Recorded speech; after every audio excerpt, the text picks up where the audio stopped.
Live. Everywhere.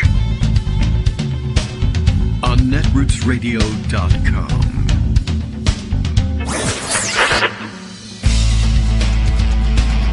David Waldman. Kagro. In the morning. Now, here's David Waldman. Hey, there it is. Okay. Hey, good morning, everybody. It's time for me to hit the button. That's true. I got the job done, but the button didn't respond. I don't know. If you have your finger on it just a little wrong and you're off on your angle, you know, that's one of those things. Okay, good morning. It's Thursday, September 14th. What year is it? 2023. Time for another show. You know how this goes. This happens every morning. And it takes a little while to warm up and decide what we're going to do with the day. But we have one ahead of us. It's a Thursday. Of course, Greg Dworkin is here. He's already preparing his Raft O stories and getting ready to come on the air. Let's see. Justice is tipping me off to his view of the world this morning. Let's see. Oh, okay. Lots of MAGA involved in this. And no doubt it's largely coming out of the Atlantic article, I guess, or there's a new book out about Mitt Romney, and I guess today an article about the book about Mitt Romney.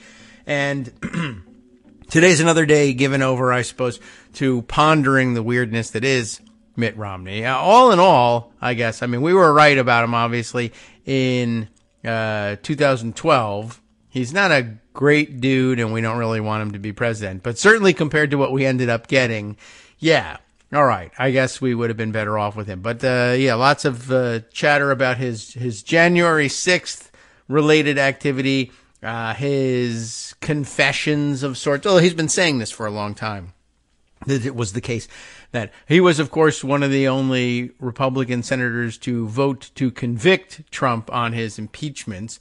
And he's been claiming for a long time that there are other senators who were saying, well, I wish I had, I wish I was, I think the quote that I saw yesterday was, I wish I had your constituency, then I would be able to, feel free to vote for it. But his constituency is Utah. Like, nobody should wish that Utah is nice and all.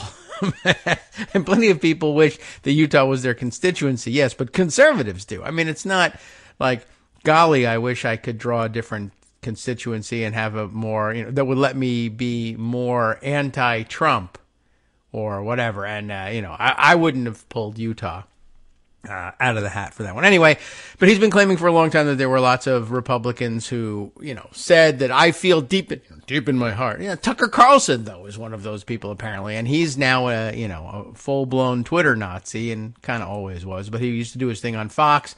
By the way, yeah, lots of articles about him sort of disappearing from the scene and deplatforming works, and that's good news. But yeah, it's kind of all about Mitt Romney. And I guess the late breaking news, well, I'll let Greg discuss it with us because I know he's got the same collection ready to go. So let's see. Okay, we have that ready to go. We'll definitely talk about that. We have a million things that I didn't get to yesterday because I wanted to talk about other weird stuff, and we're way behind on all these things. But Mitt Romney, I think, top of the news, including this morning. I guess they're letting this stuff come out in drips and drabs. This is how you promote a book. But it is another case, it seems like, of somebody having this fantastic and very interesting knowledge and only dropping it in a book. But at least the book came out in time for this stuff to be included in the evidence used at trial against Donald Trump. And yeah, I mean, I'm kind of like, it's nice to hear from Mitt Romney. We kind of knew that he was holding these cards, but yeah, I don't know. I don't know how celebratory I'm going to be. I testify at the trial, guy. That's the seal on your legacy. If you're giving up, and apparently as part of this book release, the news is also out. He's now hyping that he's not going to seek re-election to the Senate, which, again, also interesting and maybe lends a little extra credibility to what it is he's saying. But, okay, well, if you're not going to do that, then can I expect to see you testifying at the trials? And I don't know whether we're going to get that far or not. But in the meantime, we have a book, and we're supposed to listen to that. And so let's do that. Why not? Greg Dworkin has already collected the various tweets of people who have written and or read the book, and we should head in that direction. Good morning, Greg. How are you? Good morning. So, I mean, there's a lot to be said Yes. about that. We'll mention, by the way, part of the salience of this, of course, is that Mitt's announced that he's not going to be running again. Mm-hmm. He's not leaving the Senate immediately.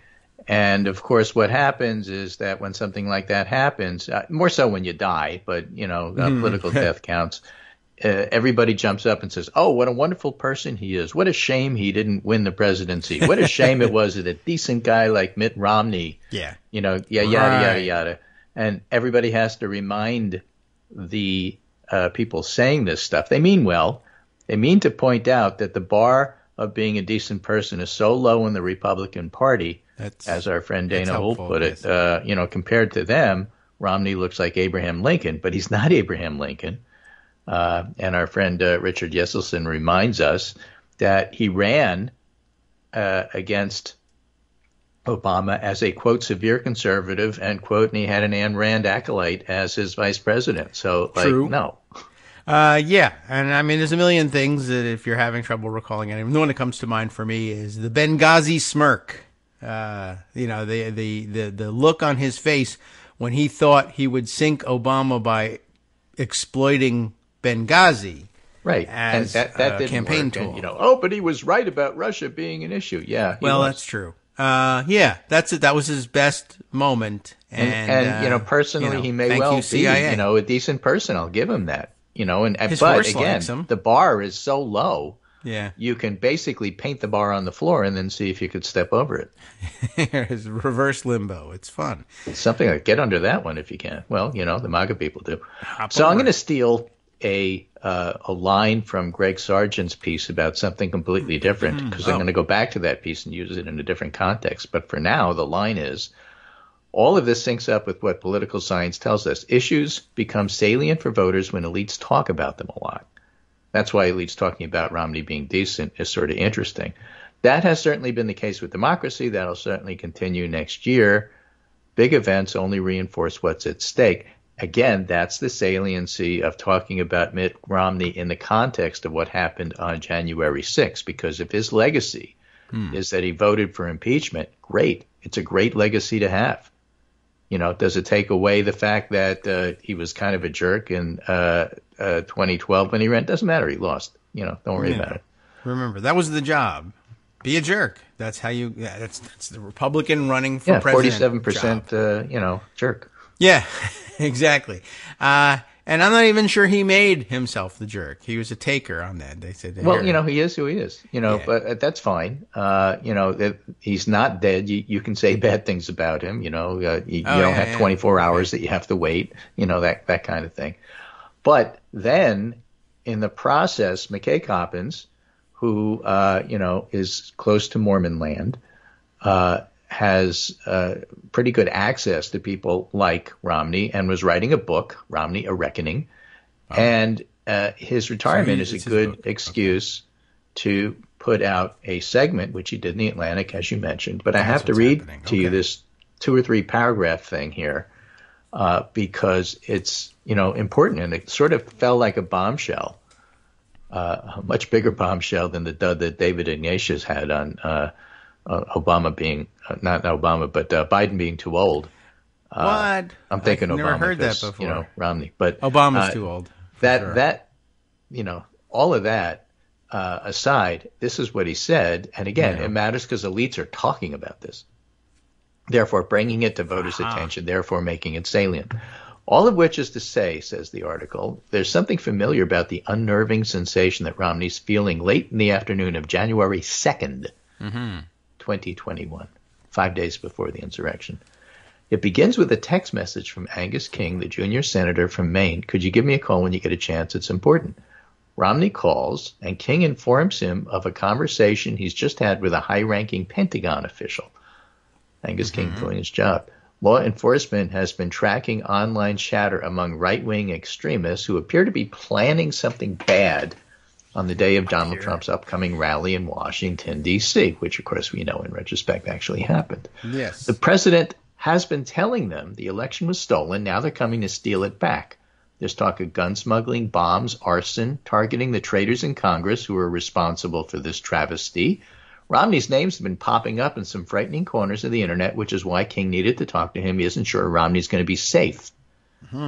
Romney hangs up and immediately begins typing a text to Mitch McConnell.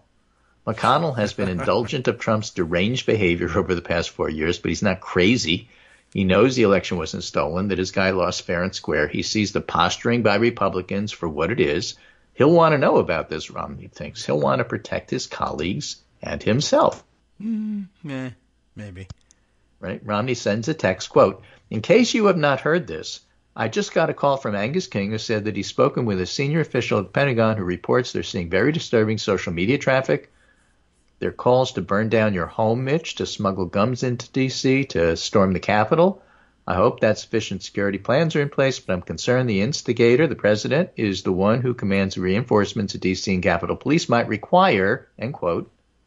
Yeah. McConnell never responds. Well, he was, I don't know what. I don't know. Frozen? Yeah. Oh, what if that was it? Right. I don't know. Yeah. But I he need to never respond responded, immediately. and things happened the way they happened, right? And so the fact that we're being reminded that, yeah, there was information this was coming and they didn't do enough, and why is the question. And no, it's not because Nancy Pelosi told everybody to stand down. That's garbage. Oh, I read that on Twitter. The question about whether or not Trump told everybody to stand down. Well, Trump doesn't have direct responsibility. His people have direct responsibility. Yeah, what does that mean? Bonnie Willis is explaining what that means if you pay attention. So that argument isn't going to carry very much weight. Right. Okay. Yeah. Well, I thought that was pretty interesting. And so clearly that message was circulating. I'm glad to finally see somebody saying, yes, senators were saying to one another on January 2nd or thereabouts, hey, something dangerous is actually coming, because the rest of the world, I mean, the online world was witnessing it. I mean, my recollection of it all along was they have been, I mean, you could take it with a grain of salt. You could decide you didn't believe it, whatever, but they are definitely out here in the open saying, yeah, we should all go to D.C. on January 6th and tear the place apart. Right. And so, and people T-shirts. were talking about that online. Yeah. And right, as you said, whether you believe them or not, people were talking about that online. Yes, that's the sort of thing that intelligence people say, we're supposed to monitor that. Who could have known? Who could have anticipated? Well, they all did anticipate. You tried that with the, presidential, document, the briefing. The daily brief. Yeah, right. We keep, but no, you can't keep going. Keep electing Republicans that do this. We all weird. Yeah. All right. Well, okay. So Romney, that's good. And now I also remember seeing the surveillance video that Romney, was one of the first ones out of where we, or the video of him was the first one out. Yeah, he was the one him walking in the hustling. wrong direction and then had to turn around real fast. The cop that led the rioters the wrong direction and into an ambush to be arrested. Stopped him, I think, and turns him around, and he hustles out. And then about 6 months later, we also found out that Josh Hawley was also running around scared. Running very fast. Yes, fist pumping. But at that point, he's fist pumping horizontally. He's fist pumping in the morning and running for his life in the afternoon. Is what happened. The vertical fist pump first in the morning. But that's the point. The this little running. Tiny clip that everybody's talking about this morning is reminding everybody of all of that just in time to put Trump's trials into context. Oh, okay. Yes, good. And that's exactly what this is for. And that's, why, among other things, McKay Coppins did this. The other, of course, is to sell his book. But very fortuitous. And this is exactly what you want media to do, provide context. Yes, it's good. I mean, I can't complain too much. I understand. I don't love holding on to evidence like that, but I mean, if the trial's coming, then, and you want the book or at least the right excerpts to be out in advance of the trial so that people can be put on a witness list. Well, that's nice. This is gossip that doesn't really change anything about your understanding of what happens. It fleshes it out, but holding on to this doesn't change anything. We all know what happened. No, although, it's also useful in terms of, like for today, even as they're discussing it, the denialists are on Twitter. There's no way you're going to change their minds, but it would have been nice if for the last year or so, there was more evidence circulating that Republican senators knew and were talking about it ahead of time, et cetera, et cetera. But they're going to blame Nancy Pelosi for it regardless. So, They can, including but some these of are the senators who had those texts. conversations are still going to be blaming Nancy Pelosi for Sure. this. But, again, as we see in a court of law, and again, that's why all of this comes together for us non-lawyers especially, the importance of taking notes, the importance of contemporaneous text. This is on his phone. This is a text. Is it? At the time. That's why it's a quote. It's not, I remember saying that. This is the quote. This is what you texted. That's what he showed and shared with McKay Coppins, and that's one of the reasons why it's so interesting. Yeah. So, a very perceptive guy. Unless he's describing lemonade, in which case, not great. Lemon, wet, good. Wasn't much, but he was using it all up on the good stuff, I guess. Right. So, again, it's really important because of the dissemination of garbage that poses for news, especially on Fox News, that, actual facts about what's going on, documented facts come out because, again, the salience to voters is what elites talk about. And this is what elites are talking about, and that's why it's so important. Okay. I should talk to some elites. Yeah, you should. So, why did I bring up Greg Sargent? He's talking about something else. This is how the MAGA doom loop is already threatening Trump's 2024 chances. MAGA doom loop. MAGA doom. Okay. That was a play on Broadway, I think. Right. Lauren Boebert got thrown out of it. Yeah. How MAGA doom is already threatening Trump's 2024 chances. For almost 3 years now, Republicans have defended or embraced Donald Trump's authoritarianism from lies about his 2020 loss, which backfired as Americans proved unexpectedly eager to vote in defense of democracy in 2022. But Republicans aren't giving up. They're going even further. To an unappreciated degree, not by us, because we cover this on the show almost daily. Yeah, to an unappreciated degree, they've responded to these electoral losses with even more flagrantly anti-democratic maneuvers all around the country. Yes, we're definitely aware of those. So Greg's point here is that there's a pattern. They're doing it in a lot of different places. And as Chuck Todd should have said, and it just might not work. Yeah. Republicans are redoubling their commitment, and this in turn is motivating voters even more. Call it the MAGA doom loop. It's playing out in state after state. Michigan, Republican Party. I heard about that state. Reshaped to put loyalists there who are devoted to the big lie. And then Democrats resoundingly capture full control of the state's government in 2022. Election deniers across the country lost races up and down the ticket. Now the Michigan GOP is in shambles. Just this month, the chairman called for scrutiny of supposed 2020 fraud. Who's that? Christina Caramo. Yeah. Prompting infighting over debunked conspiracy theories. And when he says infighting, he means like I threw a punch and I broke a rib kind of fighting. All right. You're the guy who threw the punch broke a rib? He's that old, huh? Well, oh there's my like God, I physical can't punch anymore. fighting going on. We documented that on the show. And as New York Times reports, the party's descent into MAGA mania is alienating donors, draining volunteer enthusiasm, driving away swing voters. This is a swing state. Yeah. This is the purple state, which isn't going to be purple.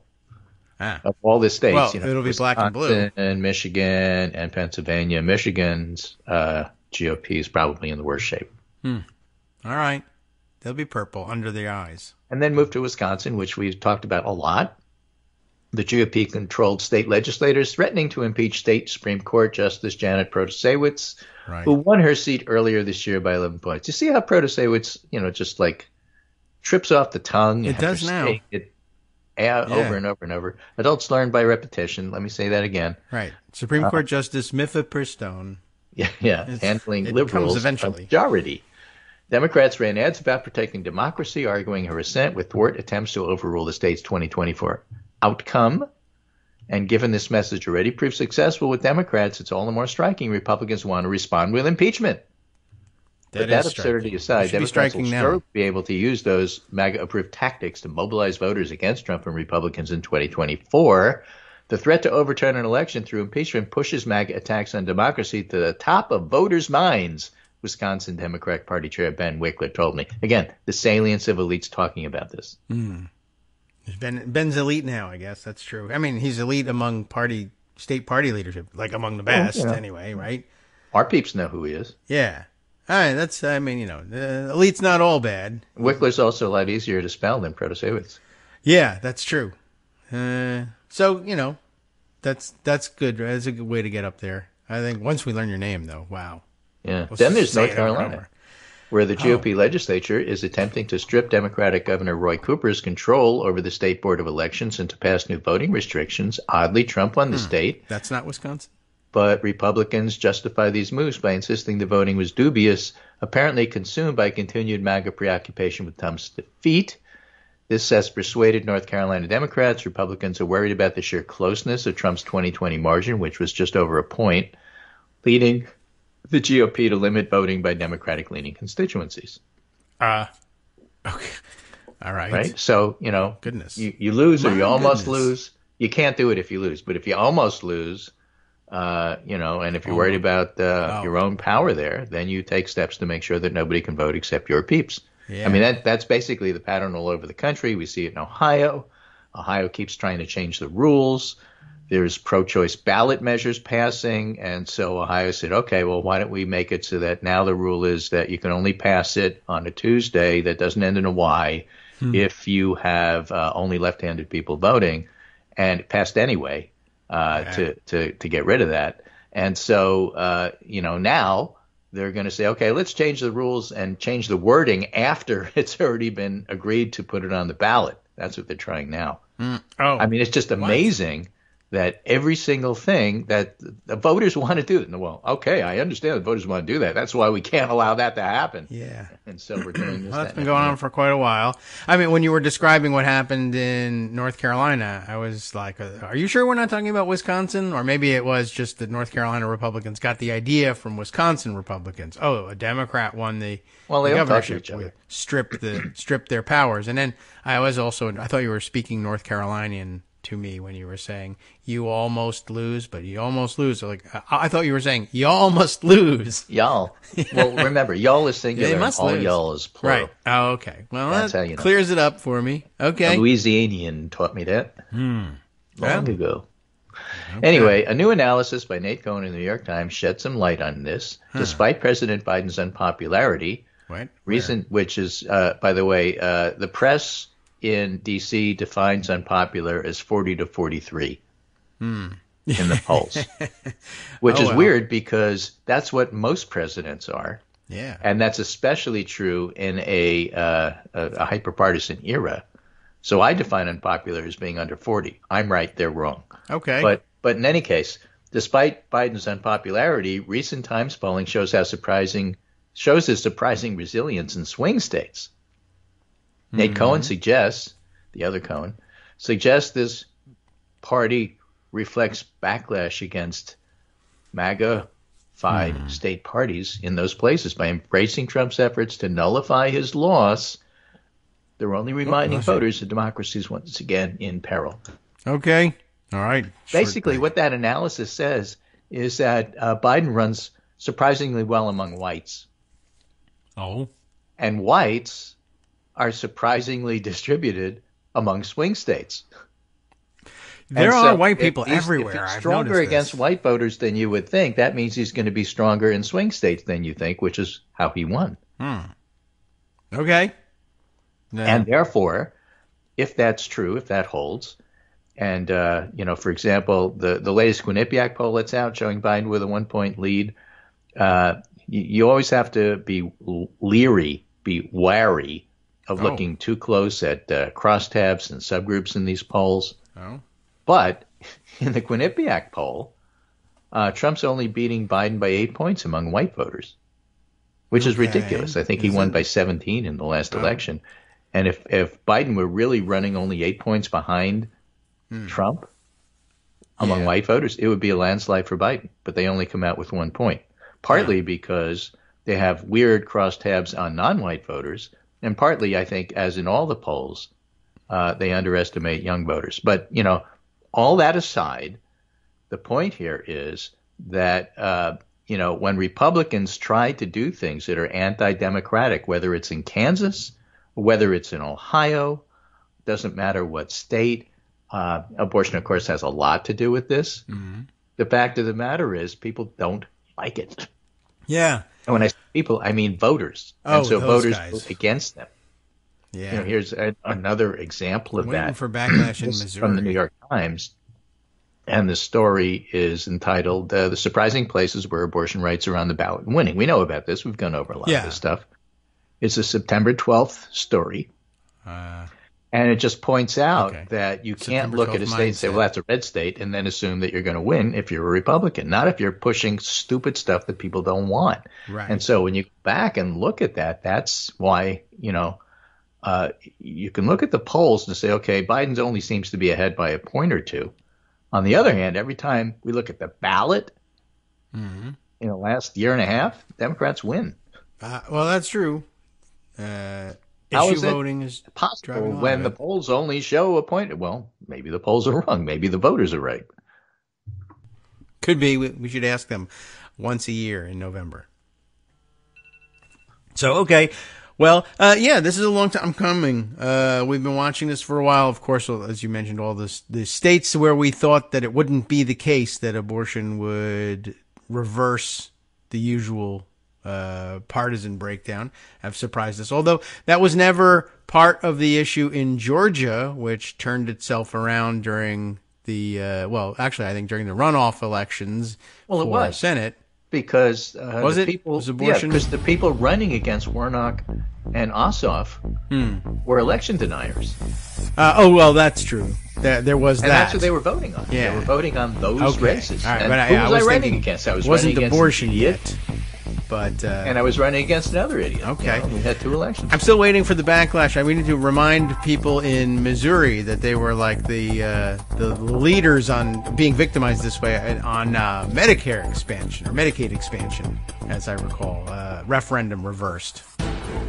Hi, everybody. It's me, David Waldman. Yes, the same guy who interrupts you all the time. Interrupting you one more time just to tell you again, another reminder that your contributions are what keep this show on the air, and Patreon.com, Patreon.com, is still among the easiest ways to make the sustaining subscription donations that keep us afloat.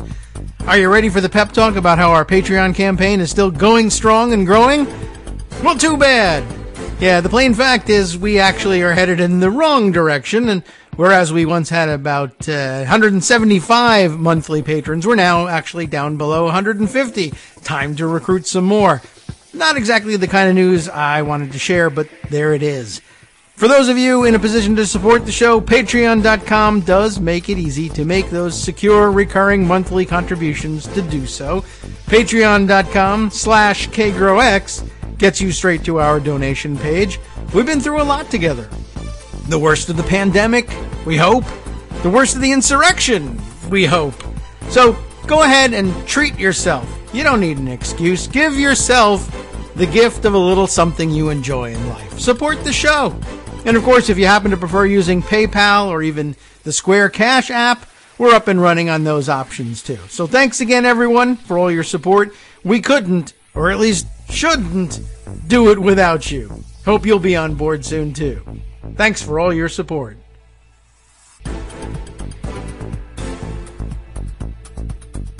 All right, welcome back now to the Kagro in the Morning Show here on Netroots Radio. We exited by saying I was trying to cram in the point, and we ran out of time to do it. But thinking back to Missouri, and I wish I remember what year it happened, but this was well prior to the Roe reversal. This is a couple years old. That my recollection was, this is sort of the first place where this happened quite so obviously, that Missouri had voted on a voter initiative on the ballot on Medicaid expansion. Years after that it had been made available to the states, and all the Republican governors who rejected it in order to, their reasoning for it was it will make Obama look bad, and then maybe he'll lose the election and Mitt Romney will win the election, to bring it back to Mitt Romney.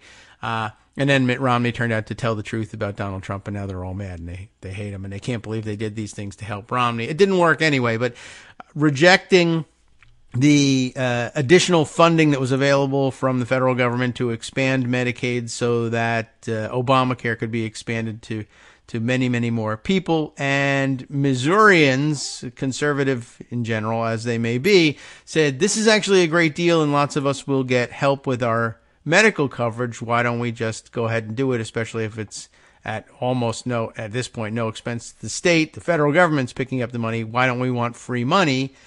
And voted overwhelmingly to expand Medicaid. And the Republican legislature said, we don't care what the people said overwhelmingly in the vote. We're going to block it anyway. And I don't remember exactly what the machinations were, but this was like one of the real early examples. To appropriate funds. 2021. Is that what it was? I mean, I don't remember what the mechanism was that they did, but thank you for looking that up and letting me know. But this just sticks out in my mind as an early exemplar of Republican legislatures, usually with a supermajority or something close to it, just simply saying, I actually don't care that there was a straight ahead referendum and the people were actually polled directly in a way that matters and is binding. We just don't want to be bound. We're just going to undo it. And it became a trend. And eventually, I guess it just was pushed too far. I suppose they said we can do whatever we want. They went ahead and reversed Roe v. Wade. And then all of a sudden they found out that the voters' rejection of their stance was too high profile and too overwhelming and made people too angry. I wonder if they ran this referendum again in Missouri, A, how it would do, and B, whether they could get an even more overwhelming result given what's happened, and C, would they be able to steamroller the Missouri state legislature if they tried to reverse it this time?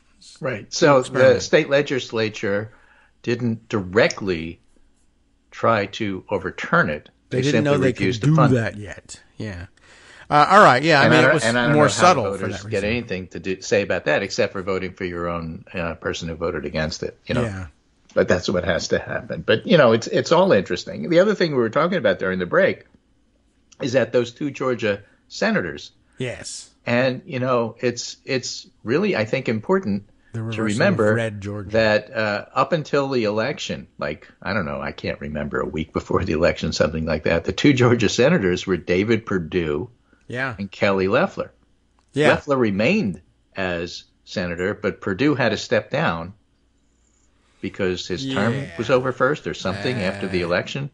I don't remember exactly how that worked. But the fact of the matter is that both Perdue and Loeffler, let alone Herschel Walker, but Perdue and Loeffler were recommended for indictment by the Georgia Special Grand Jury. Yes. And so the important point there is that the Georgia senatorial election may have been the first of the MAGA doom loop examples.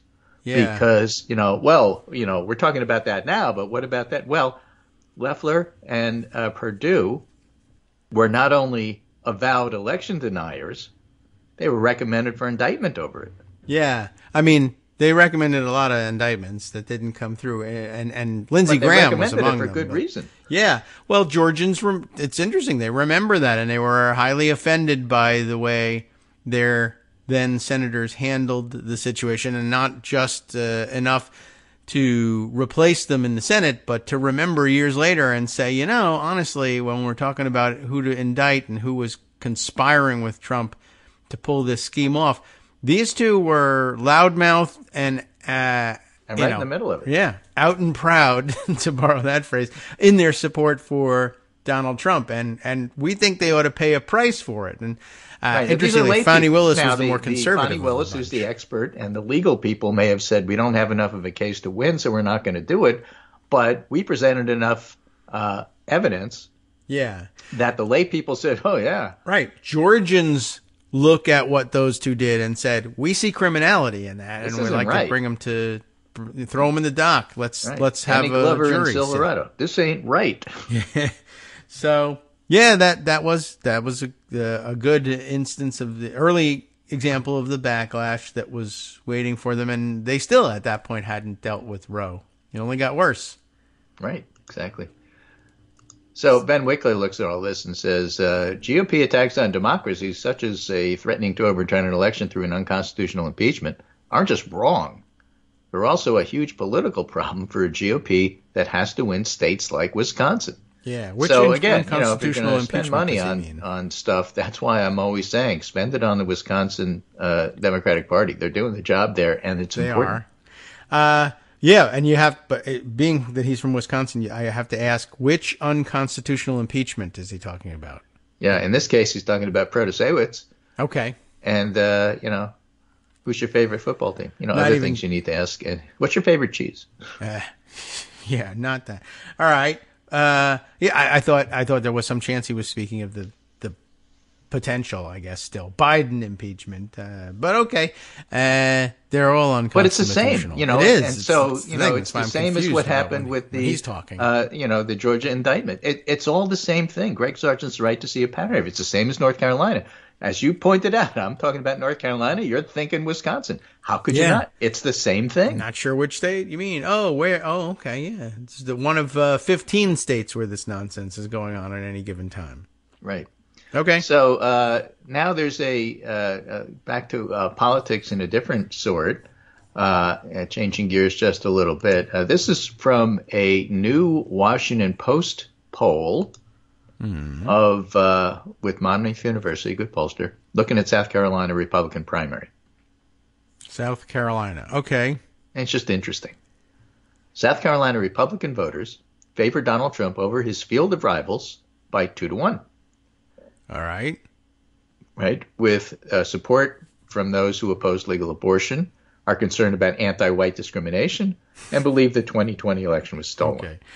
Yeah. Two totally true things. But we're talking about South Carolina here. Yes. Two of Trump's rivals are South Carolinians. That's true. So Trump is at 46, and first and second choice combined puts him at 52. Nikki Haley made her big move here after the debate. She's at 18, ahead of Tim Scott in third at 10. 18. Both of those are favorite sons/daughters. Yes. And with second choices, Haley's at 34 and Scott's at 25. Ron DeSantis is at 9. I always like it when DeSantis is in single figures. He used to be lording it over everybody else, saying, "I'm at 18. I'm the only one." 18. All right. Right. Well, and then South Carolina, the fake Ramaswamy's at 3. Yeah. Tied with Mike Pence. That's down. Hutchinson 2. Yes, it is down. And so that's one of the points that Aaron Blake makes when looking at the poll. It shows Vivek, the fake Ramaswamy's image, underwater, 28% favorable, 33% unfavorable. And among non-Republicans who could vote in the primary, 6% like him and 54% dislike him. So the Gish Gallop stuff that he does, that's where you keep talking and bring up something else and then bring up something else. And you bring up more stupid things than anybody has time to actually debunk if they're going to talk logic. That's what a Gish Gallop is. And his Gish Gallop style of debating may have gotten, because it was so loud and was so obnoxious, may have gotten everybody's attention, but it didn't do him any favors with voters. They don't like it. Well, good. All right. I guess they're somewhat smart in some sense, or maybe they just don't like him. No, he's just not that good at it. They're not that smart. But he's just not that good at it. I'll buy it from somebody else. That's a possibility. Oh, well, they are. They're buying it from Trump. Okay. I'm thinking about you were saying how well the two South Carolinians are doing, and I'm also thinking of the so far still not indicted Lindsey Graham, who was listed by the special grand jury in Fulton County. Also, a wishful thinking indictment. But it occurs to me that, so there are two sitting senators and their former governor. Like the whole state is running against Trump, and yet they're all afraid to say they're against Trump, which is kind of weird. Say his name. Yeah, that's an odd state of affairs. Another nugget that Aaron Blake picked out, 38% of potential GOP primary voters say abortion should be legal, at least in most cases. What percentage? 38% of potential GOP primary voters. Not South Carolina voters, wow. GOP primary voters. I thought that would be the whole state would get to 38%. But no, 38% of Republicans. Wow. Now, that is political really scientist David Carroll saw that and said, okay, it's interesting, but this also brings up what political science talk about when they mention saliency. We see it the other side when we look at gun control stuff and gun safety. People say it's important, but that's not the single thing that they vote on. Okay. If it were, then Democrats would have a big majority in the House. I see. They vote on other things, too. So it may well be that things? South Carolinian voters, potential GOP primary voters, think 38% of them say abortion should be legal, but that doesn't mean that they're going to vote for the candidate who says that abortion should be legal. They won't be. They're going to vote for the candidate who says it shouldn't be because they've got these other things that they're voting for. Right. Like not electing the Democrat. Yeah. That's the big thing for them. Okay. Right. Yeah, exactly right. You're all wrong. Y'all in error. Yeah. But I thought that was interesting.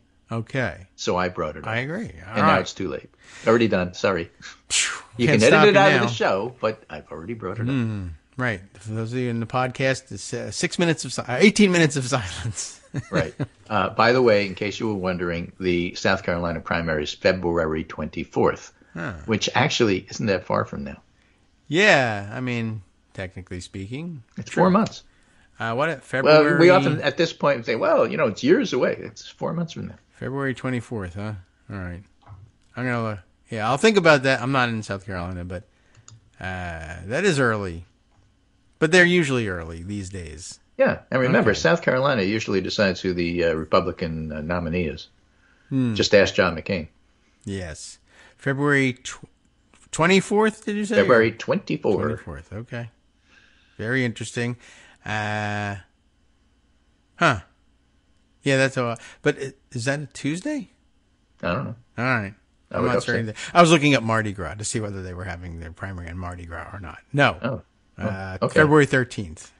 All right. Anyway, so in the next 10 minutes or less, let's talk about Speaker McCarthy.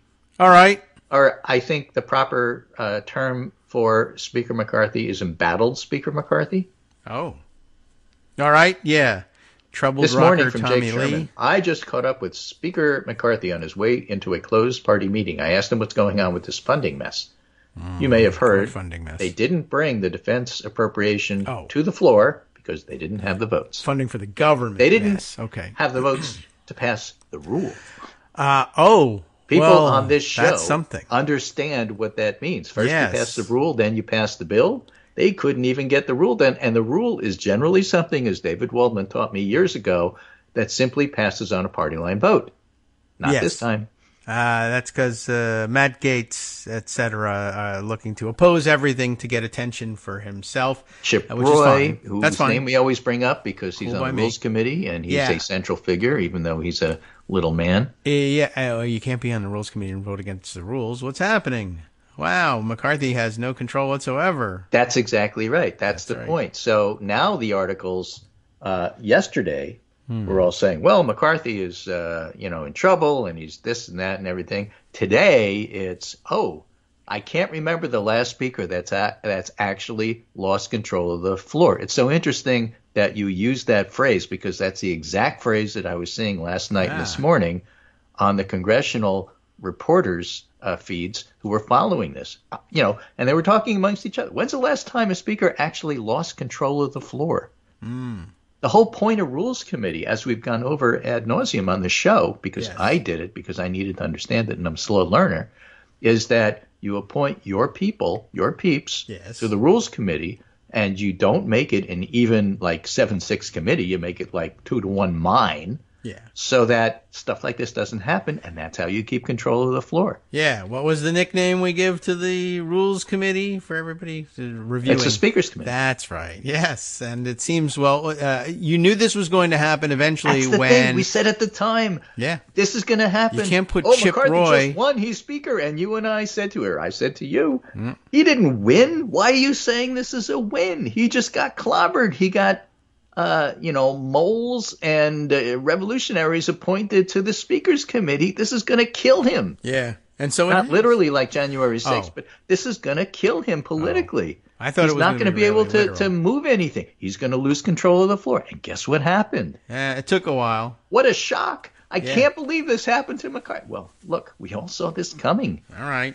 Yeah, so here he's stuck now. Not only is he, I mean, it's big news that he can't pass the rule for an appropriations bill, but the fact that it's also the defense it's DOD, appropriations yeah, bill of all of them, right? That and there are very few of them out there, but there's a couple that just sort of have the reputation of always passing with bipartisan votes because they're worth a lot of money to your district. Because nobody wants to be the party of weak defense except the Republicans now. And Tommy Tuberville. Yeah, that's interesting, isn't it? Weak defense, anti-crime party. Yeah. Okay. Right. They're going to defund the federal police. They're anti-police, pro-crime. Yeah. And they have to be defense. Of course, they're pro-crime. Their nominee is indicted in 4 states. The silence is what elites say. Yeah. All right. So wow. McCarthy was asked about this funding mess. Right. We just had to take a moment to explain what the funding mess was. What was it? And McCarthy said, yeah, I don't understand how members, they have no complaint about the Department of Defense bill, but they don't want to pass it. I got a small group of members who don't want to vote for CR, that's continuing resolution, don't want to vote for individual bills, and don't want to vote for an omni. That's an omnibus bill that combines them all. I'm not quite sure what they want, said McCarthy in a quote to Jake Sherman the day after he lost control of the floor. Well, duh, they want your head. That's what they want. This isn't even the first time he's lost control of the floor. There was a brief moment a couple months ago where they did something similar and started voting against rules. Important thing I forget what it was. Control of the floor over. Yeah, true. Funding the government. We'll all feel that one. Again, I have to emphasize, not just funding the government, funding the defense appropriation. Yeah, and it may hold up everything. If they, because I did see yesterday in my inbox. Well, the Hill was trying to run the show by sending me 1,000 emails. There's the first hints of McCarthy saying, "Well, maybe we'll do an omnibus bill, or as he was saying, a mini bus." We've passed a couple of the appropriations bills. We'll do 3 or 4 instead of all 12 in one. A mini bus, as they like to call it, which is a fun play on words. Except again. We're back in this situation, and I knew we would come back here because they do this all the time. Every year they come around and say, well, we're going to do everything by regular order this year. We're going to pass all 12. That was John McCain's mantra. Regular order. I want regular order. Look what happened to him. So there you go. And but he did get a boat named after him. They swore they were going to pass each one of these bills individually. He helped his party, even though they hated him for it, by voting down Obamacare repeal because it wasn't regular order. He was a big fan of regular order, as it turns out, and but the rest of the party said they were too, and that they, even in the House, where the lunatics were in charge, said, well, one of the things we're going to do is we're going to go back to, some of the more extreme people. Not only are we going to do each of the 12 appropriations bills individually, but each one has to be 2 pages or less, or whatever. Their stupid rules. Yeah. And we got to read the whole thing, and none of this putting them all together. Yeah. So already, I mean, you knew right off the bat they were going to end up having to throw a couple of these bills together. And at the time, I just figured, all right, well, when it comes around and they need to do 6 of them together, they'll just say, we just ran out of time. What could we do? We tried our best. So the gossip sheets have some backstory on all of this. Okay, excellent. I knew somebody would have something.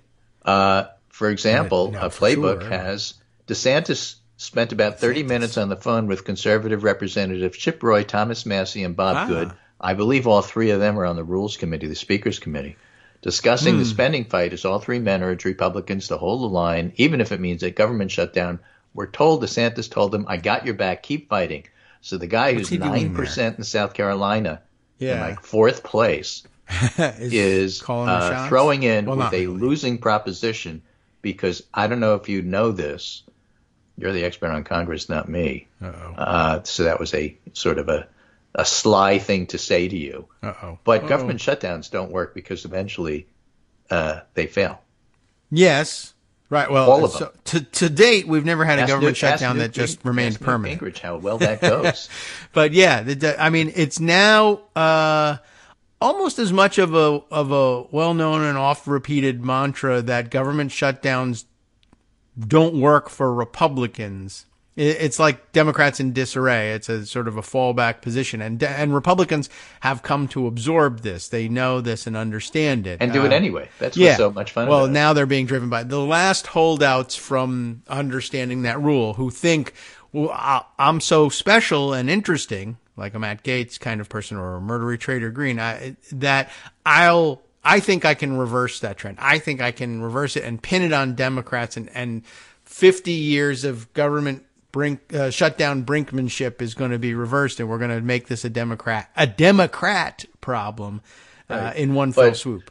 The Politico piece reminds us that in the evil villain origin story, that DeSantis was a founding member of the House Freedom Caucus, and so has pretty good I guess that's true. Like, I was wondering, with some of these folks. What's he even doing in the mix? He's the governor of Florida. They should be like, who's running for president and knows these folks from his days in the House Freedom Caucus. Yeah.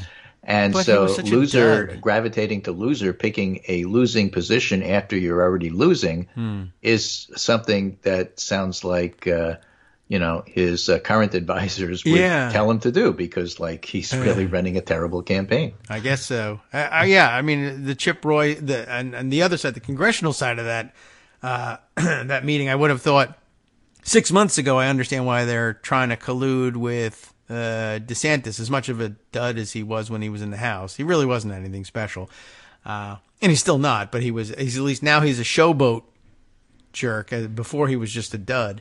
But 6 months ago, sure, he's way behind Trump, but he's the name that isn't Trump, and we'll have to talk to him. But now, like he's getting clobbered. Why don't Chip Roy hang up on him? I don't know. This is crazy. Yeah, exactly. Why did you take his call? Right. You should treat Chip Roy should treat Ron DeSantis the way Mitch McConnell treats Mitt Romney. Yeah, don't return that. I know you want to go in your shell. But I'm not calling you.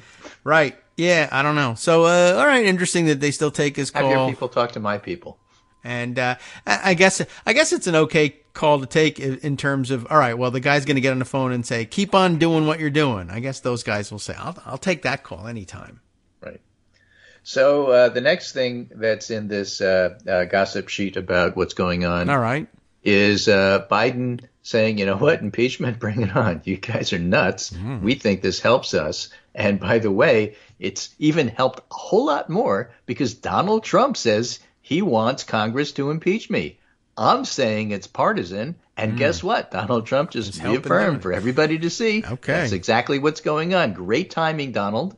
You should have waited till after to endorse it instead of pushing it before. But that's the way you do things, and we'll take it. We were expecting it. We're ready for it. Our talking points are all ready to go seconds after this surfaced in the news. And so, good. All right. And that's basically what's happened. All right. Eventually, the dream of having someone deliver peach mint ice cream to him at the Oval Office and having him embrace it can come true.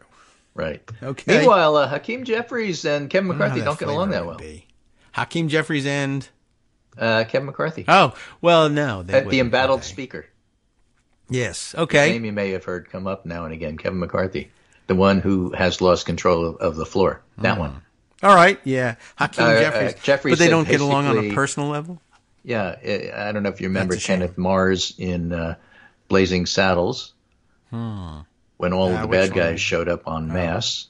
Okay. He looked over at Sheriff Bart, rolled his eyes, and said, "You're on your own." Okay. And so Hakeem Jeffries said to Kevin McCarthy, "Don't expect Democrats to rescue you if they want your head." Oh, okay. Yeah, I guess eventually he's going to have to chime in on that because Matt Gaetz has we'll be with you when it comes to funding the government. Yeah, that will vote for. But then they get mad, and then the motion to vacate, which we've explained on the show, then comes to fore because you've already promised that anybody can bring it up. Now, by the way, is that set in stone with the rules of Congress at the beginning? So, is that a promise McCarthy can break, or is that in the rules now? I don't know. I haven't looked to see what was in the rule. I mean, that would have happened in January, the rules package. Yeah, back then. My guess when he was elected is that they speaker, would have. He promised it, but I don't know if he promised but I don't know by either passing because it as a rule. It could have been in the rule, or it could have been in the secret agreement that nobody says exists, except Matt Gaetz. I don't know. I'm not certain where they. But you would think they would have to embody that in the rules. Everybody knows it. Yeah. I guess we'll know whether it's in the rules or not if somebody finally brings a motion to vacate and they say, all right, I guess there's nothing we can do.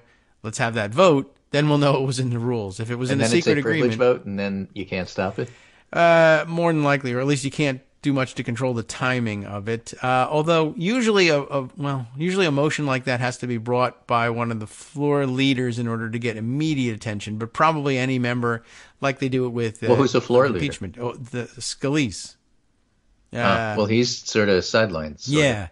So, or a designee sometimes can do it. But otherwise, usually if somebody else brings it, if a backbencher brings it up, Matt Gaetz, for instance. I'm just laughing at you get 24 hours. Kevin McCarthy saying, I should have gotten a dog. I'm depending on Steve Scalise to protect my back. Yeah, right. Steve Scalise, he hates me. Yeah. Well, he wanted to be speaker. That's usually the dynamic is they're smiling as when they get the photos taken. Let me get the other this guy straight. Wants to. I need to protect myself, and you're asking me to rely on Brutus? Yeah, well, that's you go to the speakership with the army you have got. Yeah, not the one you might the wish army to have. You wish you got. So yeah, I don't know. I'll look up. I'll have to. It'll take me a while. So maybe off air we got to check out. Is that actually in the rules? I assume so because, that's an easy enough insertion to make. But then again, we have such a weird situation, and it's come up again in the last couple nights. Right, so Matt Gaetz has been bringing up the secret agreement. I love again. giving other people homework. So all right, you'll find out and tell me on Monday. Okay, I'm sure it's. Yeah, they probably put it in the rules. I mean, can they ignore the rules? Yeah, they can try. My segment is over. Harry Litton points out yesterday protective order from Eileen Cannon in Mar-a-Lago regarding what's Trump's obligation to talk about classified material. He's got to do it in a skiff, she says. Briefs on appeal in Fulton County. Steve Jones, federal level, denies Mark Meadows' stay of the decision that his removal is denied. A stay would have been useless anyway. I think the way Georgia law works is that while it's in appeal, because the 11th Circuit is looking at it on Friday, that Georgia gets to do everything except actually come to a conclusion on his innocence or guilt. The trial has to go forward while they're debating, however long it takes the 11th Circuit to do it. But the 11th Circuit is doing lightning speed stuff because they already want to discuss this on Friday. Okay. So I think Meadows is in a world of hurt. The D.C. Circuit reversed Scott Perry's cell phone ruling. That is to say, Scott Perry gets to keep his phone. And that was just yesterday. So every day there's like a ton of legal I'd like to stuff look at that one. All right. We don't have time for that for sure. All right. Maybe over the weekend. All right. Scott Perry, I'll take a look at. Thanks, Greg. We see you again on Monday. See you then. Okay.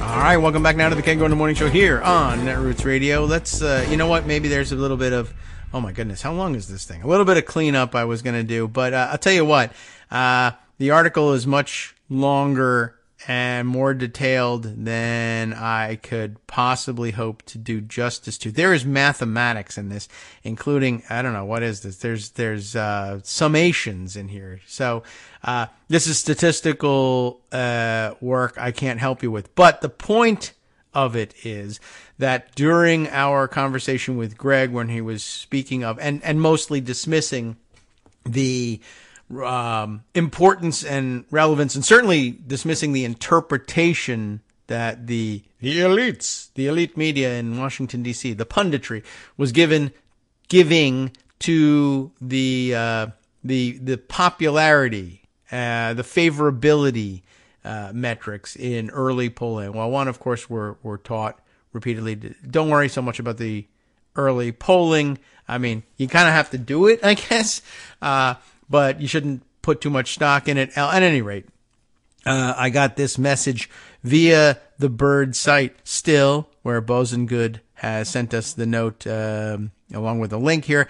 A must-read about why approval as a metric is at best outdated. And I think what we're going to end up doing is saying there's his take on it. And the headline is, "Don't Panic About Biden's Approval Ratings." It is a Michael Podhorzer Substack entry here. 1, it's long. 2, it looks dense. And 3, there's math. So we can't really go that deep into it, but the subheader, don't panic about Biden's approval ratings. Subheader, do panic that voters will forget that their freedoms and well-being are on the ballot again. That's a possibility, I guess. Although, I don't know, so far every indication is that they know exactly what's at stake here. Even if not everybody is taking it quite as seriously, enough people are taking it seriously enough that Republicans should be the ones panicking, which of course means that it's time for Democrats to wring their hands in panic, because that's what we do. But let's give you the basic idea without getting into the mathematics of it. In the wake of President Biden's announcement that he will seek re-election, there have been many stories assessing his chances of winning. Most, if not all, of these stories point to Biden's low approval ratings as a danger sign, as they are well below the ratings of presidents in previous decades and of nearly all presidents since the beginning of the approval polling phenomenon, I guess. Beginning of approval polling. I had to add a number because or an extra word because I read it wrong. Nearly all presidents since the beginning of approval polling in the late 1930s. In this post, I will explain, says Michael Podharzer, but I don't know that I'm going to read his explanation to you, why approval ratings are an illusory measure of a modern president's electoral chances. He's got a mathematical reason for it, it looks like. My reason for it is Donald Trump, period. That's it. He's changed everything there is. I don't know. Yeah, I mean, maybe he's got a statistical explanation for it. I will give you like the behavioral explanation for it. We've never had one major party's nominee be indicted 4 times on 91 counts of criminal activity, and still get to run. So I'm not so sure that Biden's popularity is the question of interest here. But anyway, he's got math. So I guess we're supposed to believe him instead. Anyway, in this post, he'll explain why approval ratings are an illusory measure of modern presidents' electoral chances. While voters may be responding to the same approval questions today that they have for the last 90 years, presidential approval simply doesn't have the same electoral significance today that it has in decades past. Okay. I mean, that's a good non-mathematical explanation. They are asking the same question that they've been asking for 90 years. It's just that the question is regarded in a very different light. Do you approve or disapprove of the president's performance? In 1930, if you said, I disapprove of the president, well, you know who you're disapproving of too, by the way. But back in the day, whether it was the 30s, the 40s, 50s, take your pick. Do you approve or disapprove of how the president is doing his job? That was probably a pretty good indicator of how you were going to vote. Whereas, certainly in the current context, do you approve or disapprove of the job that Joe Biden is doing? One, there's plenty of room for, for people to say, well, I disapprove of the job he's doing because I'm, pick it. I'm angry about 1 or 2 particular things that he's doing. But on the whole, Donald Trump is such a disaster that I'm going to vote for Biden anyway. And at the same time, the other dynamic happening on the other side is, well, do I disapprove of Donald Trump? What? His personal comportment? Yes, absolutely. Will I vote for him? Oh, yeah, you bet. Twice, as a matter of fact, in 2 different states. Arrest me. So, yeah, okay. I could see how just anecdotally, I understand how you could come to the conclusion that it just doesn't hold the importance that it used to have. Back in the day when people had starched collars, they meant what they said about presidential approval. Now we just answer reflexively. Okay, so let's see. A president in the 20th century was very likely to enjoy broad majority support for all or nearly all of their term in office, but as you will see, low and stable approval ratings have become the defining features of presidential politics since W. Bush's 9/11 bump faded in 2003. Today, voters are far less likely to approve of presidents they didn't vote for, regardless of what the president actually does in office. And a president who doesn't have a voter's approval may nonetheless earn their vote. Voters can now be thought to fall into 3 buckets. And honestly, I wouldn't want to fall into any buckets, not just because I hate being categorized. I don't really mind that much, honestly, but you could get yourself hurt, and according to the OSHA warnings on buckets, you could drown in there. So be careful. What are the 3 buckets? One of them's deplorables. Oh, that was a basket. But the buckets are defined as follows. Partisans. Nearly half of Americans positively support one or the other party. These voters define the lower bounds of presidential approval. There are then affective partisans. About a third of Americans absolutely reject the other party, but are not that enthusiastic or satisfied with the party they vote for. These voters define the upper bounds for approval. And lastly, partisan bystanders. About 1/7 of Americans. How does that come into? Can you convert that for me into a percentage? 1/7? What is that about? I think 1/8 is what, 12.5%. So 1/8 would be more. 1/7 would be more. Anyway, 1/7 of Americans either lack strong feelings about both parties or are strongly hostile to both parties. Those are 2 very different positions, I guess, but they fall into the same 1/7, which is a weird. All right, he wants to keep the bucket number low, bucket count. This taxonomy is important because by November 2024, the votes of those in the second 2 buckets, affective partisans, a third of Americans who reject the other party but are not enthusiastic or satisfied with their own, and partisan bystanders, the 1/7 that either lack strong feelings about both parties or are strongly hostile to both parties. That's not a good bucket. I think he just wanted to keep the number of buckets at 3 where they could have been at 4. The taxonomy is probably important because you want to be the one defining the new important taxonomy, right? If you're the first one out of the box talking about soccer moms, then you get famous for the election cycle. But, maybe he also believes in his taxonomy. Important because by November of next year, the votes of those in those second 2 buckets will be determined by their hostility towards or fear of Biden's opponent, as they were in 2020 and 2022, not a conversion to active approval of Biden or Democrats. In the meantime, their answers to survey questions about presidential approval will be ephemeral, amounting to not much more than statistical noise. Okay.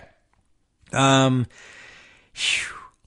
guess we'll do a little bit more of the theory until we get to the math stuff. And then I'll just tell you how confusing looking the math is, and then we'll walk away. Average net presidential approval has changed in almost stepwise fashion in 3 phases. Average net presidential approval has changed. First, pre-voting rights era. From the pre-voting rights era from 1937 until the enactment of the Voting Rights Act in 1965, during which presidential net approval was very rarely negative. I guess we're talking about that era during which it was most likely that black people would not be voting because in most places they either actively didn't really have the right to do so or were threatened with death if they tried. And at that point, presidential net approval was very rarely negative. Interesting. Interregnum, Part 2. The interregnum from the enactment of the VRA until late 2003, when support for the Iraq War began to evaporate. And finally, the collapse from then to the present.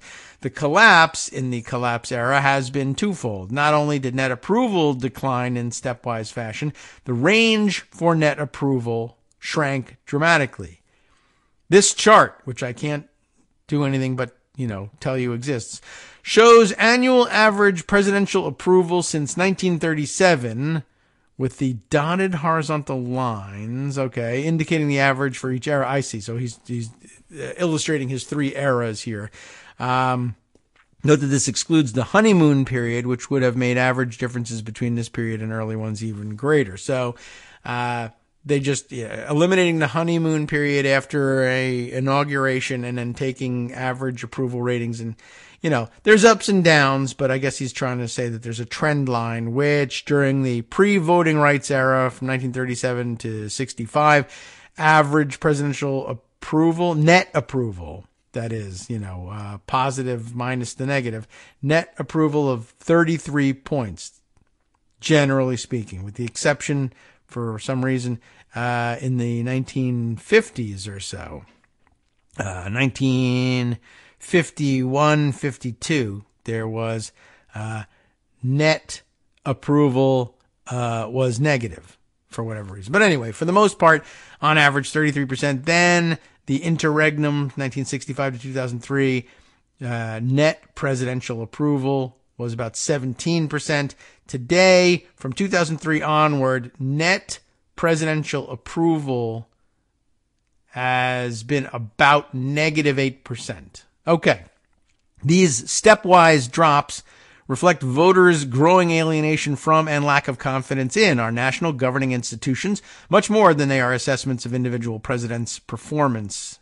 This is especially true in the period we are in now, in which the range in net approval, from peaks to valleys, is far smaller than in previous eras.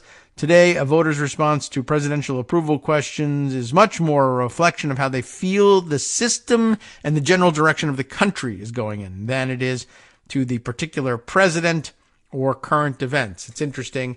I guess, I'm not certain exactly what I was going to,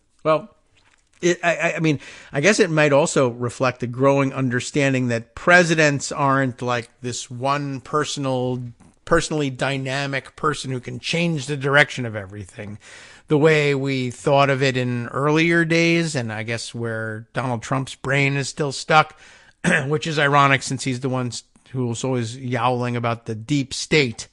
And as it turns out, most people are just generally like, well, how's the system doing? Not so much how is the president doing. Anyway, so interesting. And at that point, there's a million miles left to go in this article, but we'll stop. It's good weekend reading if you're interested in the statistics of it all. And it begins to get a little bit more mathematical and a lot more charts that I can't really tell you that much about. And then holy mackerel, there's some sort of weird binomial distribution discussed down here that has sigmas in it, so summations, and there's just no way for me to read this to you, much less explain it.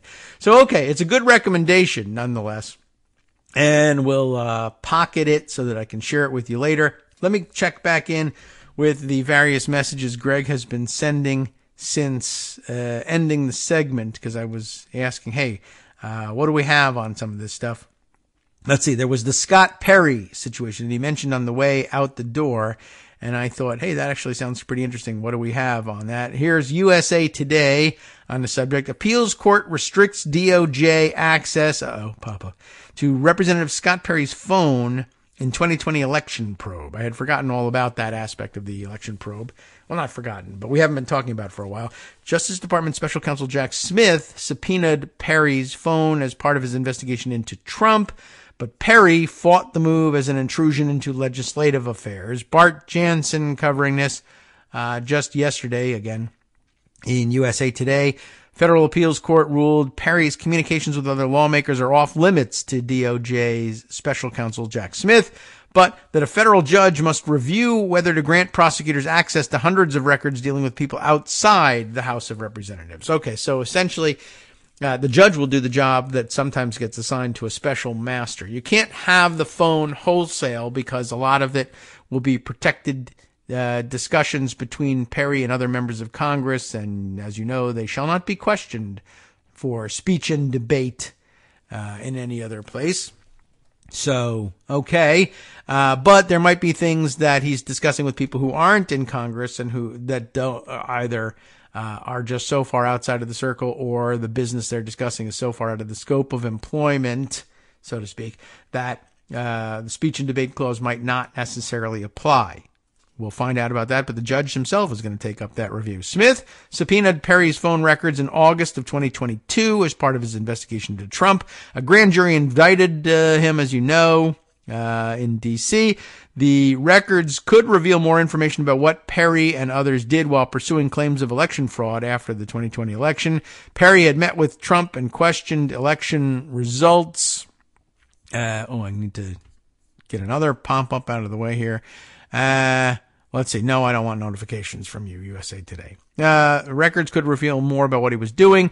They met together, Trump and Perry.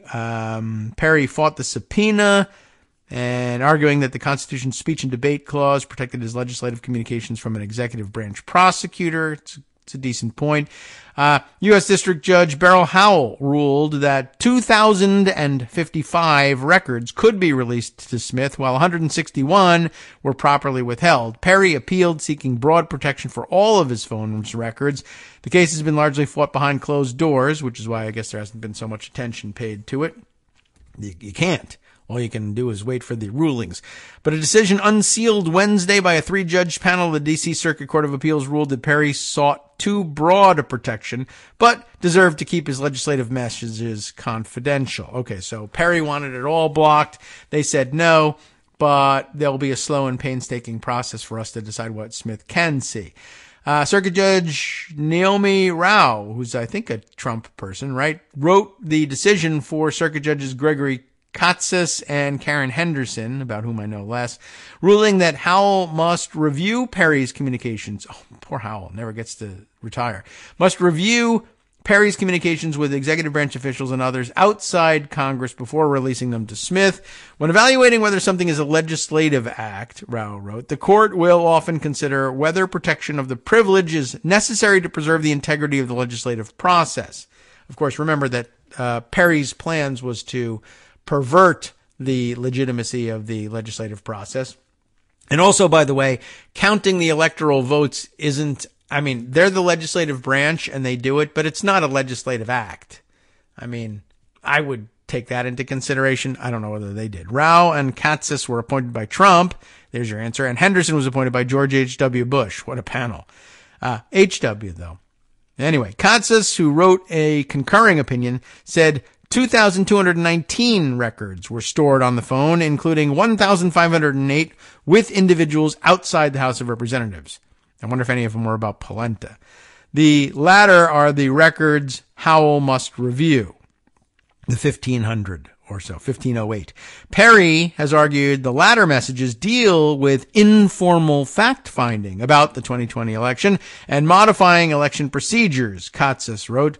These are the records Howell will have to review to determine whether or not they were necessary to preserve the integrity of the legislative process. Not that there was any, either integrity or legislative processes. Although I guess he's now claiming we were going to try to reform the Electoral Count Act, perhaps in some way.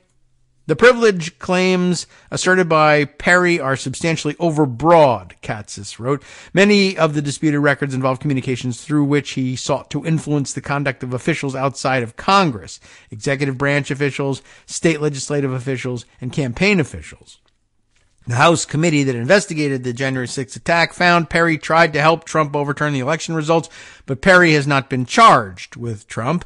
Perry introduced Jeffrey Clark, who was then the Assistant Attorney General, and only by default there, to Trump after the 2020 election. Clark has been indicted with Trump. He was indicted on charges that he drafted a letter to state legislative leaders in a half dozen states for the Attorney General to sign, urging them to reject electors for Biden because of debunked concerns about election fraud. Clark has also pleaded not guilty.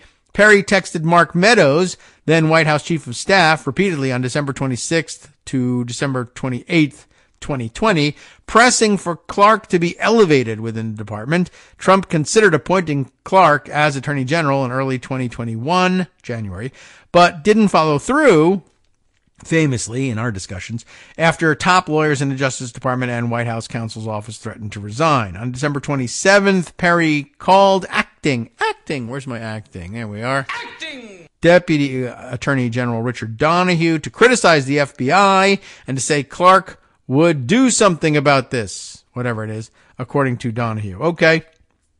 So I guess we're up to speed on the happenings. There's a couple other additions here. Let's see. There's lawfare on this one, appeals court blocking Justice Department access to Scott Perry's phone, but not to everything. This one, what am I looking at here? Have you changed directions here? Oh, Boston Goods article reference. Okay. Gotcha. Okay. So there's here you go. Instantaneous reaction, I guess, from Greg on the question of the Biden popularity thing. So I guess we could switch back to that. And what else do we have here? Boy, there's like 3 different subjects here. So, all right. Well, let's see. In reaction to Bosangood's reference to the don't panic about the approval rating, Roy Tejera, Substack, apparently, has got a post, 5 reasons why Biden might lose in 2024, even if his opponent is Donald Trump. Inadvertently, this article illustrates the only real reason that Biden might lose the election, a political class so obsessed with seeming savvy and even-handed that it relentlessly ignores the catastrophic consequences of a second Trump administration. See, for example, Hillary's emails. Right? Okay, while it may be impossible to prevent that entirely, I hope that this post, Roy's, I guess, will make it clear why those who troll about Biden's approval ratings are not serious political thinkers, and why those who continue to present what is now a decade-long trend of negative numbers as reflections on particular politicians. Oh, so it's support, in agreement, I guess these 2 articles are, rather than as indicative of broad and intense dissatisfaction with our governing institutions and political parties, are engaged in what John Jost has diagnosed as system justification. Okay. And maybe I'm misunderstanding things. It's not Roy writing this. This is a reference to Roy's Substack in the very Substack that I was reading before. So it's no mystery as to why there's such agreement. It's the same article, I think. Okay. Anyway, just wanted to let you know, Bosangood, that Greg's been listening. So, okay, what else have I got here that he has shown me? He's sent me more about Mitt Romney here. A tweet from Ryan Riley saying, let's see, the excuses the various federal law enforcement agencies had about how they handled pre-January 6th intelligence become even tougher to swallow when you realize Mitt Romney, nearly a couple of decades north of FBI retirement age, had his finger on the pulse. Interesting. Okay. So, I guess how is it that Mitt Romney had a better idea of what was going on in social media than the FBI as a whole did? Okay. What else have we here? Molly Reynolds. What is going on here? As a tweet from her, I guess, about Scott Perry's thing. In this case, it's not actually a motion that you move. But, okay. Is that this one? Okay. This is about, not Scott Perry, but rather about the motion to vacate the chair. I know I'm jumping around a little bit here from subject to subject, but just trying to see what he has got. Let's see. We have a lot of tweeting action about this one. Olivia Beavers saying, another source in room, I guess for a closed door meeting, says this is the correct quote. If you think you scare me because you want to file a motion to vacate, move the effing motion. I guess is that Kevin McCarthy daring Gates to go forward. That's not a bad move because I don't know that it actually succeeds. Matt Glassman commenting on that. The best part of this quote and proof that I'm a deeply sick individual, because it's the first thing I noticed, is that it gets the procedural use of a question of privilege completely wrong. Okay. If you think you scare me because you want to file a motion to vacate, move. All right. I guess it's procedurally wrong. Kevin McCarthy doesn't exactly know what's going on.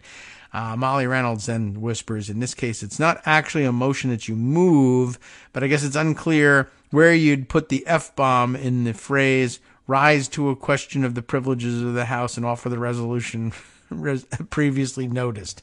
Okay, so yeah, it doesn't make you sound like a tough guy. If you actually describe the procedure correctly, then you would have to say, if you think you scare me because you want to, and what is Molly saying? Because you want to file a motion, then go ahead, because it doesn't rise to a question of the privileges of the House and offer the resolution previously noticed. Yeah, it doesn't make you sound all that tough. All right. I'm jumping out of here to more coherent thoughts, except, of course, we're up against the next break because we babbled about the things less coherent. So let's see. We'll squeeze in one quickie if we can before taking the break, or at least just putting it on the record. I want to note for the record that Hunter Biden, he's back in the news. I can't believe it. Doing the things that you, I guess, thought maybe he should be doing, given the fact that his name is always being, well, one, dragged through the mud, and he's the focus of so much attention, and because, hey, not all of this information about what was supposedly on his electronic devices really should have been public knowledge. Hunter Biden sues former Trump White House aide over alleged efforts to hack devices. This reported by Paula Reed at CNN, who writes, attorneys for Hunter Biden have filed a civil lawsuit against former Trump White House aide Garrett Ziegler, alleging illegal hacking in violation of federal computer privacy laws.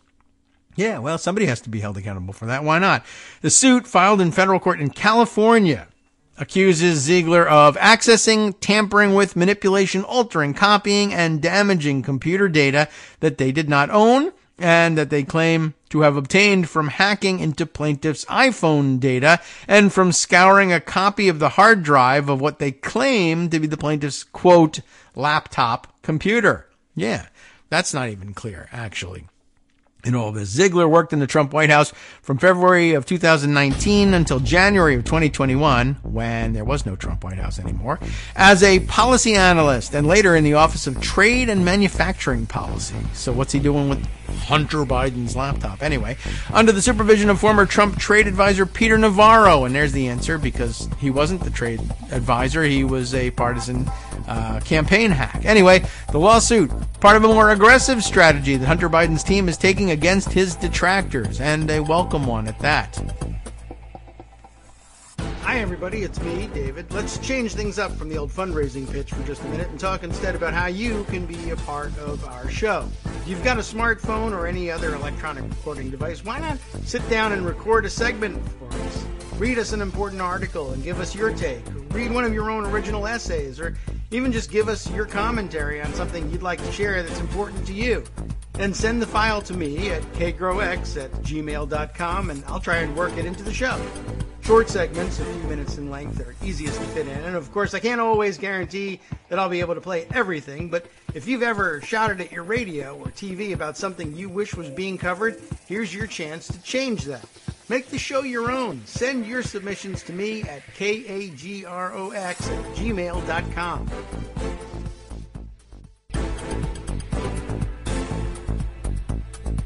All right, welcome back now to the Kagro in the Morning Show here on Netroots Radio. I think, I've got more to say about this, as it turns out. So we'll read through this. It's not a very long article, and continue with what Hunter Biden himself is up to, suing former White House aide Garrett Ziegler, apparently for hacking his, or attempting to hack his iPhone and scouring the data on this so-called, and we're still not sure exactly what this object is, but so-called copy of the hard drive of what is claimed to be Hunter Biden's laptop. There's a lot of hedging in that, and I think rightly so.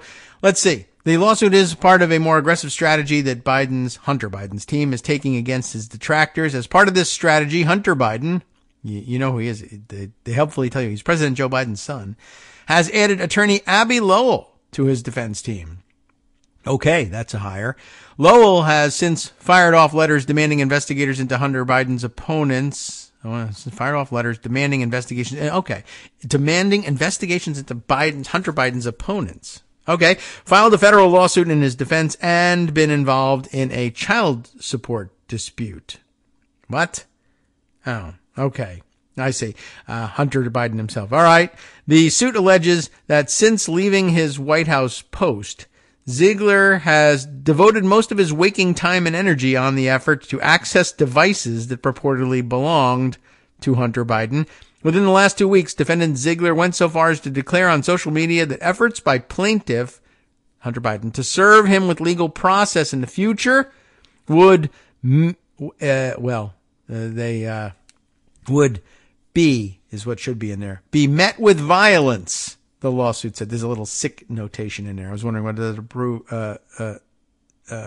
reply to, or apply to. It wasn't clear whether they were saying it should be reading, would be met with violence, or would meet with violence. But anyway, the idea is the same. Apparently, so Ziegler threatening violence against process servers. If Biden wants to have his day in court with Ziegler, because he loves law and order and the rule of law, will murder or beat up or shoot or otherwise inflict bodily damage, I guess, on the process server. All right, sure. That'll help you with the court. CNN has reached out to an attorney for Ziegler. Not clear that there is one, I guess. Earlier this year, Hunter Biden's team called on the Justice Department to open a criminal probe into Ziegler and others who distributed the contents of this laptop. Okay. Yeah, well, it's about time, because they've been saying for a long time that there were huge doubts about what this data actually was, not to mention the provenance of it, and now they're backing it up with lawsuits. Now, I said that there was something else to say here. Justice sent me, in addition to his tips in the morning, sent me a clarifying tip on what was his first tip about. In that case, it was him saying MAGA threats to the FBI are not called MAGA threats by the corporate media. What was that all about? He sends, by way of reference, this tweet from Armando, admonishing Ken Delanian of NBC here. Ken tweeting this morning, threats mount against prosecutors and FBI agents working on Hunter Biden probe, according to an NBC News article. Armando's notation here is, it would be helpful if your tweet made clear that the threats are from MAGA, by the way, because it does... I see what you mean. I mean, that was my initial assumption anyway, but that's because I'm a smart-ish person. But it's very easy to come to the conclusion, threats mount against prosecutors and FBI agents. We hear about a lot of that. But usually we hear about threats mounting against prosecutors and FBI agents working on the Trump cases, right? And there, your assumption would be very different. These are Trump supporters threatening FBI agents and prosecutors because they don't want to see their guy prosecuted. And it's very easy to assume in that context, especially, I don't know, if you are a Biden hater and a Trump supporter, when you see the headline, threats mount against prosecutors and FBI agents working on Hunter Biden probe, it would be very easy for Trump supporters ordinarily to believe, because we do this in the context of the Trump investigation, it must be Hunter Biden supporters and therefore Joe Biden supporters who are threatening the FBI agents and prosecutors working on prosecuting Hunter Biden.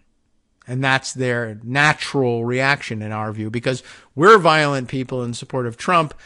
I assume this headline means that there are violent people in support of Biden doing the same thing, when it's in fact the same people who are threatening the FBI agents and prosecutors in the context of the Trump investigation. Those same MAGA nuts are also threatening the FBI agents and prosecutors in the Hunter Biden case, not because they want the prosecution dropped, but because they want the heat on the prosecution turned up. You're not doing a good enough job putting Hunter Biden in jail, so we're going to kill you.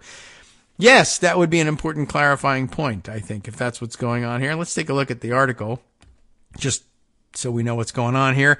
Threats mount against prosecutors and FBI agents working on Hunter Biden probe. Subheader says the FBI has created a standalone unit now to investigate threats from members of the public, whoever they might be, who think agents and prosecutors haven't been tough enough on the president's son. So that's kind of interesting. The MAGA people get you coming and going on that.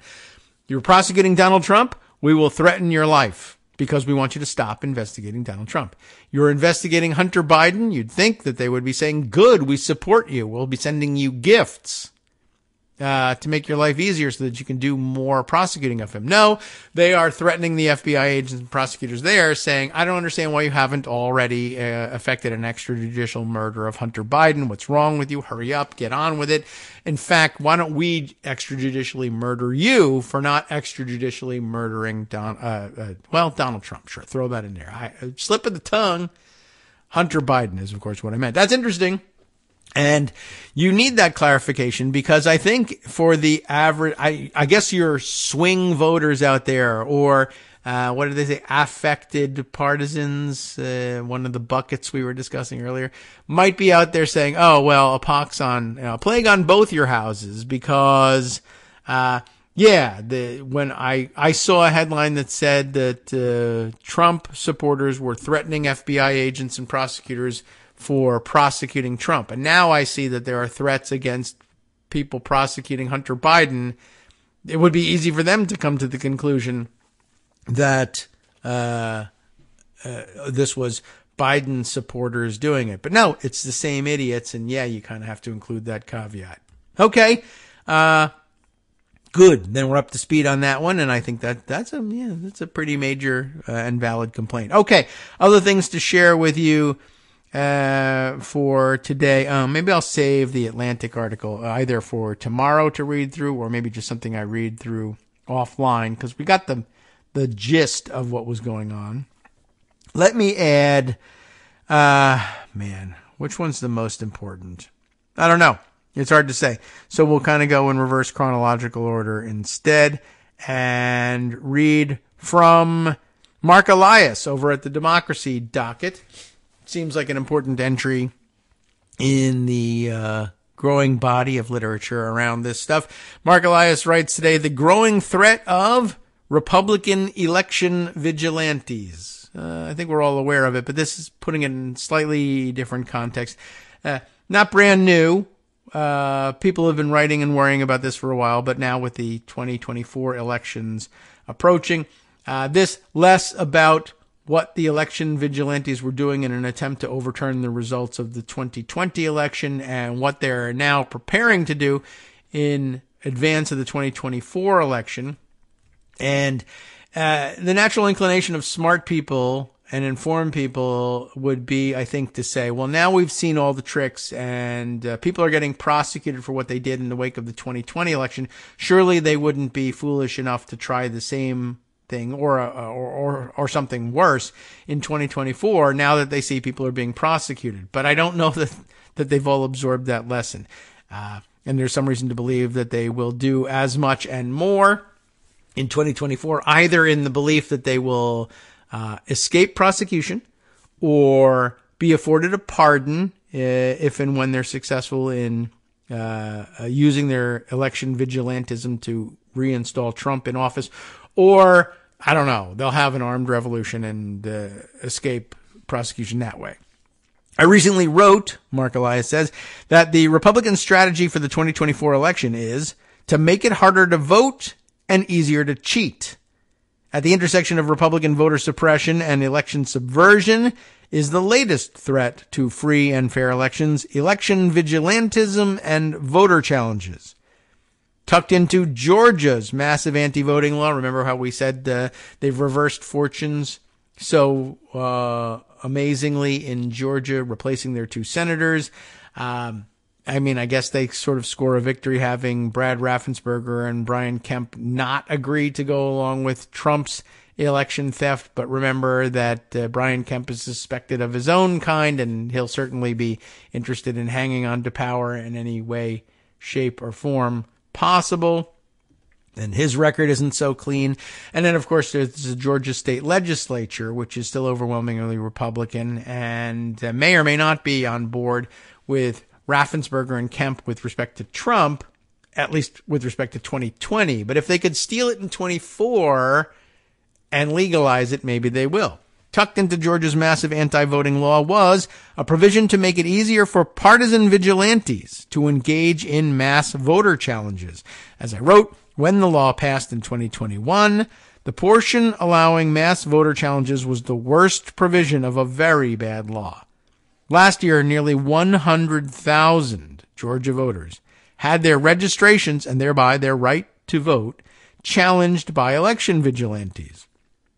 For many years, voting rights advocates worried about state-sponsored efforts to remove large numbers of citizens from the voter rolls. These purges often relied on outdated information or untrustworthy tactics that disenfranchised voters. However, states have been limited by federal law in how and when the state could remove voters and conduct a mass voter removal. Let me also just pause here. I know the passage of this law in 2021 was post January 6th, obviously, and post insurrection, and therefore post Brad Raffensperger, making it look like the Republicans in Georgia were somehow better than this, at least temporarily. So it's not a reaction to that, but it was underway also, but also I guess not derailed by the January 6th insurrection and the aftermath. What is interesting to me, though, is they must have known that this law was in the pipeline. I don't believe they conceived of it after the failure of January 6th. That it was already in the works, and it was already pretty clear that Brian Kemp probably wouldn't stand in the way of it, and neither would Brad Raffensperger object to it. But if you ever wondered what made Donald Trump think that he could call Georgia state elected officials, Republicans, and make this request of them, just find me the number of votes he needed? I can't even remember anymore. 11,000? Was it that? Is it less? I don't remember the number anymore. Some people have it memorized. But what was it that made him think he would get anything close to a warm reception for his request? Now, he didn't get it. But what made him think he would? Was it a good bet? Would you have said, without knowing already what Raffensperger's answer is, and the fact that he was so freaked out by the whole thing that he felt compelled to record the call, if you had been asked on January 1st, December 30th, okay, Trump is going to call Republican elected officials in Georgia and ask them to help him, rig the results, what answer is he going to get? I don't know how many of us would have said, oh, he'll be rebuffed and recorded doing it. We probably would have guessed, yeah, they'll probably do it because they're Republicans. And I mean, come on, Georgia, right? Even though we knew it was trending blue-ish, I guess we'll say purple, because of the valiant efforts of Stacey Abrams and her organizing capabilities, we probably still would have said, well, when it comes to asking Republican statewide elected officials what they're going to do, they'll probably go along with him. And I don't know if Elias makes this connection, because it's just a guess. It would be dumb to make this connection in print. You should do it on the radio where no one can hold you accountable. I guess I would say, if I'm Donald Trump, well, first of all, I walk around going, herpy derpy dare. But anyway, if I'm Donald Trump, and you ask me what's the outcome going to be when we call Georgia, I would guess we're going to get our way, simply because there's Republicans in office down there. But there are probably some other people doing more deeper analysis and saying, coming down the pike here for the state legislature, they're already working on the concept for this law. They're working very hard to make sure that, blah people don't vote in Georgia. And it's close to the line. Now, Stacey Abrams is working the opposite direction. Who will win, Stacey Abrams or the legislature, the Republican legislature in Georgia? And if you were told, they're working on a law to make it much, much easier for partisan vigilantes to, let's say, lodge mass voter challenges, you would say, the Republican structure there, the power structure is hip to the new stuff that we need to manipulate the outcome of elections and steal them away. So they're probably sympathetic to me rigging things and stealing an election now. As it turns out, it's weird. They wanted to do the work themselves. And I for whatever strange reason, Brad Raffensperger was only interested in changing the outcome of the vote if it was his own work. On behalf of Donald Trump, would I do it? No. But if I do it myself, then apparently yes. So they probably thought they would get a good reception, and maybe there is some sort of connection there. Well, of course they'll find me the votes. They're already working on finding me the votes for 2024, or at least some Republican, although maybe that was the only motivation. Well, we'll get rid of Trump. We won't do it now because Trump will be out and over with, and then Brian Kemp, can run for president in 2024, or what have you, or the person I support in exchange for maybe being considered for the vice presidency or a cabinet position, will be able to win because we'll be doing the rigging for them. But if I do the rigging now for Donald Trump, that lessens the likelihood that I'll get the chance to run. Maybe it was as cynical as that. Anyway, back to Mark Elias, who's really thought this through. For many years, voting rights advocates worried about state-sponsored efforts to remove large numbers of citizens from the voter rolls. I think we actually read this one. These purges often relied on outdated information or untrustworthy tactics that disenfranchised voters. However, states have been limited, remember, by federal law on how and when the state could remove voters and conduct mass voter removal. Now, some conservatives are trying to skirt those federal laws by outsourcing voter purges to third-party groups. Because, of course, remember, the admonition here was that states have been limited by federal law in how and when they could remove voters. Well, what about third-party outside groups? Oh, they didn't necessarily address that. Now, it may be that the Supreme Court comes back. Well, we meant anybody. We just thought that the only people doing it would be states. We didn't think about outsourcing state functions, core state functions to outside groups and just rubber stamping them. But that would be against our rules, too. Maybe they'll get around to that ruling. By encouraging private individuals to challenge the voter registrations of people they have never met and do not know, GOP activists seek to evade the protections of federal law, creating an even greater risk of devastating consequences for voters.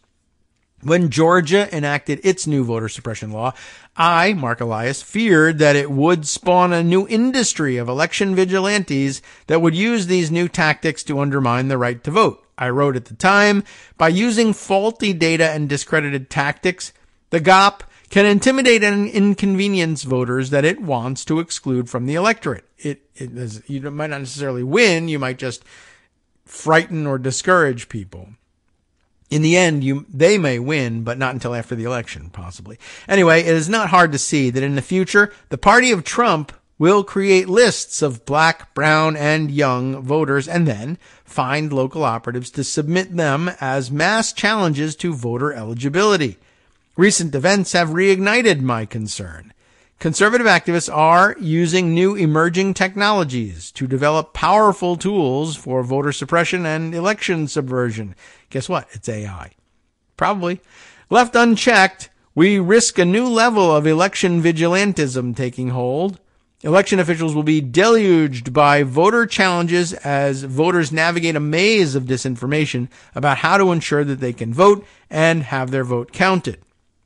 One new company, hey, there it is, Eagle AI, claims to have developed a product that uses public data sets to flag voter registrations it deems potentially fraudulent. How would you like that to happen now? We've been hearing nothing but bad news about how dumb AI is and the flagrant mistakes that it makes. For instance, writing online ebooks about mushroom foraging, which are completely wrong and tell you to eat mushrooms that are, in fact, deadly poison. Anyway, but why not set AI, famously faulty AI, to the task of determining who is and isn't eligible to vote? What could go wrong?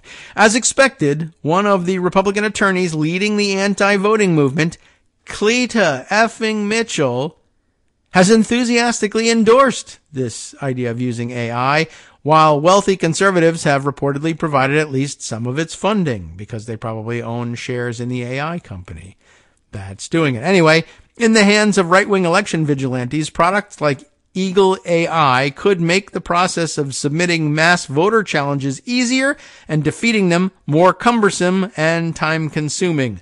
One promotional document calls the product Excel on steroids. The result for our democracy could be devastating as election officials become overburdened and voters are intimidated and disenfranchised. I got to stop again at this point to say, by the way, that what's happening here, amazingly enough, is the people who say, voter fraud, we got to redo the 2020 election because black box voting and electronic machines and Hugo Chavez and Jewish space lasers and nobody knows and it changes votes and you can't tell because the code is hidden and we have to now crack in break into the election offices, like say in Coffee County, Georgia, or elsewhere, like out in the Colorado, Denver suburbs where this was happening, and everywhere else. What county is it up in? Is it Antrim County up in Michigan? And Darleaf and everybody, Mike Lindell paying for everybody to break into elections offices because we got to steal voting machines, because we got to crack in there and steal the code, because we can reveal that if you open up the code to inspection, you'll find out that the whole thing is rigged and you can do this with computers without leaving a paper trail and it's unaccountable information. That's their whole theory. right? We got to have paper ballots and nothing else, because otherwise it's all corruptible by machines.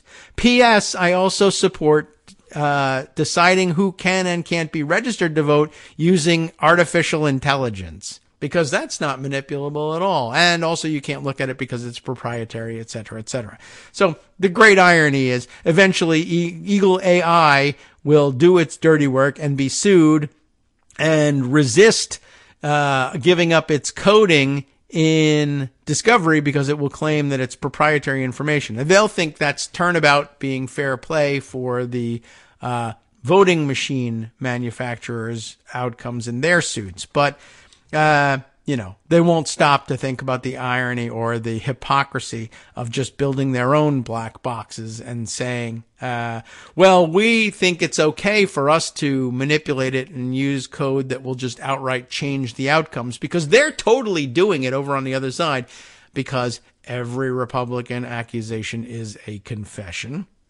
But they failed to prove that that was actually the case when they were suing the other guys. But in the meantime, they're just going to perpetrate the same crime because they figure, well, it's not fair that the other guys should get away with it, even though they're not getting away with it because they're not doing it.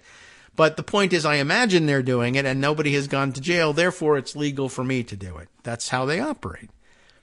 Okay, well, another project, Elias continues, the Voter Reference Foundation, or VoteRef, I guess as they call themselves, has been hard at work since 2021, collecting, compiling, and making public state voter files, which contain a list of a state's registered voters, their vote history, and identifying information.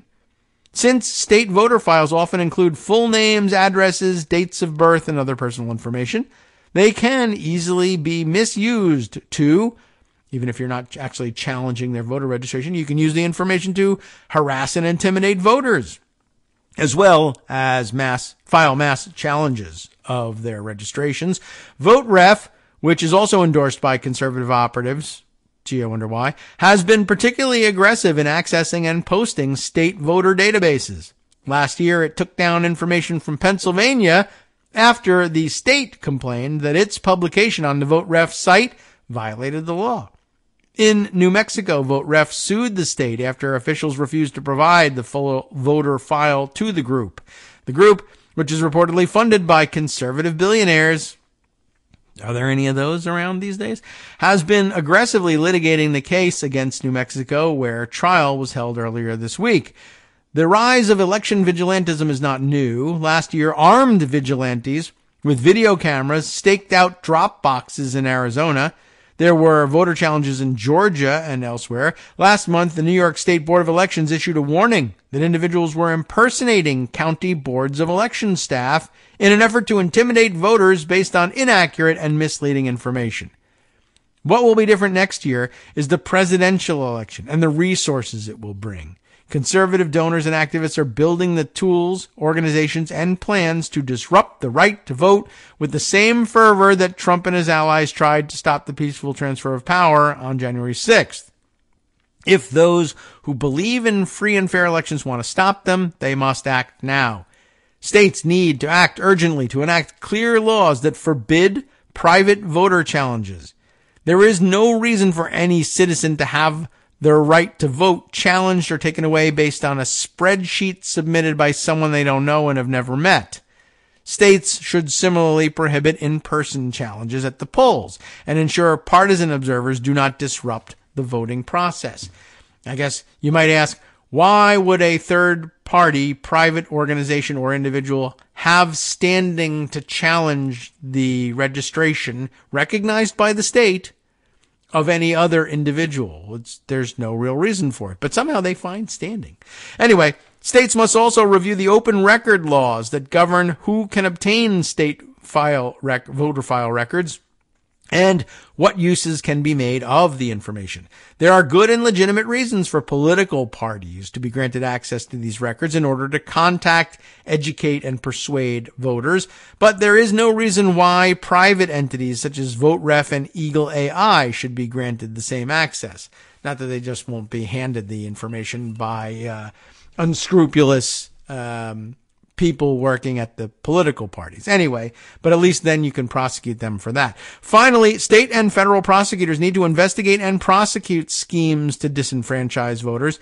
While private plaintiffs currently carry much of the burden for civil litigation protecting voting rights, only government prosecutors can use the criminal laws to ensure free and fair elections.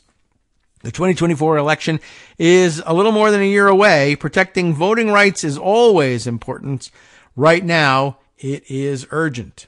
All right. So a good warning and a lot of good fun speculation of, apocalyptic anti-democracy disaster, invited by his writing. I'm surprised. Mark Elias doesn't usually shy away from that. Maybe we stumbled onto something that hadn't actually occurred to him at that point, or maybe he thinks it's coming, but didn't want to speculate that far out in advance. All right.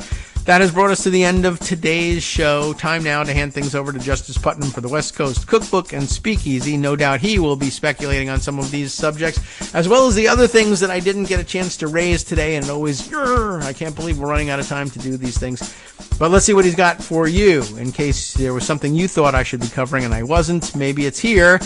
Let's see, starting off in his Bistro Cafe, this is a GOP run by Trump and Marjorie Taylor Greene. You know her as Murdery Trader Greene. What are we talking about? I don't know. Stay tuned. You'll find out soon enough. On the rest of the menu, the Biden administration is recommending an overhaul of a 151-year-old mining law. How do you like that? They know where all the levers are. That will make companies pay royalties for the first time for copper, gold, and other hard rock minerals. I didn't know that wasn't the case. Facing a $1.5 billion deficit, the California State University system will hike tuition 6% annually for the next 5 years. Yowza. And two leading conservation groups sued the Bureau of Land Management, the other BLM, for rangeland degradation. There's more information and stories coming from around the world as well. Let me see if I can cram that in after this brief announcement. From networksradio.com, you have been listening to Kagro in the Morning with David Waldman. Ooh, here's a wild one. Go EU. French regulators have ordered Apple to stop selling the iPhone 12, saying it emits electromagnetic radiation levels that are above European Union standards. And the Russian spaceport, visited by North Korea's Kim, has a history of corruption and construction delays. What? No way. Stay tuned.